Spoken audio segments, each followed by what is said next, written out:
आपको पता है ये जो लोग रिश्ते नहीं बनाते या नए दोस्त नहीं बनाते हैं या किसी शख्स को अपनी ज़िंदगी में आने की जगह नहीं देते हैं, ये वो लोग नहीं हैं जो किसी को अपना बनाना नहीं चाहते या नए रिश्ते ये लोग बनाना नहीं जानते और ये नए रिश्ते बनाने से डरते हैं।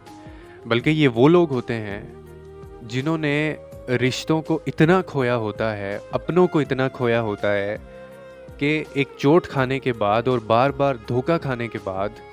ये लोग नए रिश्ते बनाने से डर रहे होते हैं ताकि उनके साथ दोबारा ऐसा ना हो जाए। ये वही लोग हैं जिनको आप देखकर कहते हैं कि यार तुम सोशल नहीं हो, तुम बोलते नहीं हो, तुम घुलते-मिलते नहीं हो।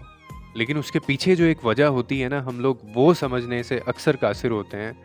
और बहुत आसानी से ये कह देते हैं कि यार ये तो किसी के साथ मिलता-जुलता ही नहीं है। असल में हकीकत ये होती है कि ऐसे लोगों ने अपनों को खोया इतना होता है और इनको धोखे इतने मिले होते हैं इन लोगों को